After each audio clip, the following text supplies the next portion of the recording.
কোনোভাবে নবীজি সাল্লাল্লাহু আলাইহি ওয়াসাল্লাম কাছেই ছিলেন। নবীজিকে জানালেন, ওগো নবীজি,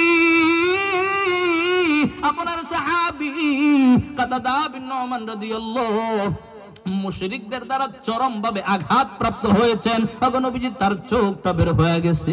নবীজি বলেন, কাতাদা বিন নুমান রে আমার কাছে নিয়ে আসো। নবীজি এবং কাতাদা বিন নুমান যে সাহাবীরা ধরাধরি করেছেন, ওনারা একটা নিরাপদ জায়গায় নিয়ে গেলেন।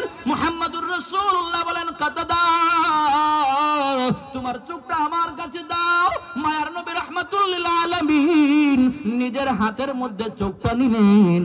কাতাদা বিন নুমান রাদিয়াল্লাহু যেই চোখটা গর্ত হয়ে পুটুলিটা বের হয়ে গিয়েছিল, ওই পুটুলিটা তার গর্ত চোখের ভেতরে প্রবেশ করায়া মুহাম্মদুর রাসূলুল্লাহ হাত মুছে দিলেন। এরপরে দোয়া করলেন, আল্লাহুম্মা আ'তিহু জামালা, আয় আল্লাহ, জমিনে আপনার হাবিবের পাহারা দেওয়ার জন্য, আয় আসমান ওয়ালা, জমিনের মধ্যে আপনার হাবিবের শরীর হেফাজতের জিম্মাদার যে হয়ে গিয়েছে, আয় আসমান ওয়ালা, তুমি তার শরীরের জিম্মাদার হয়ে যাও।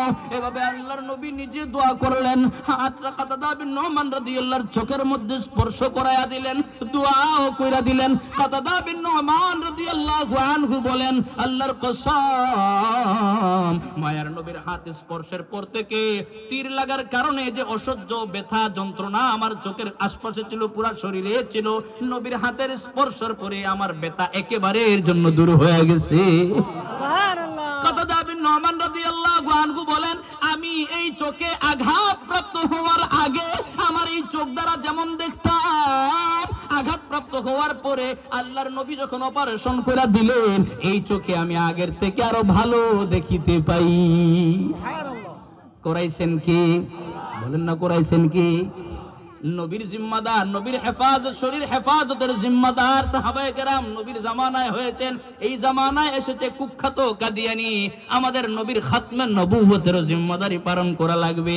নবীর পরে নবী নাই, সংসদে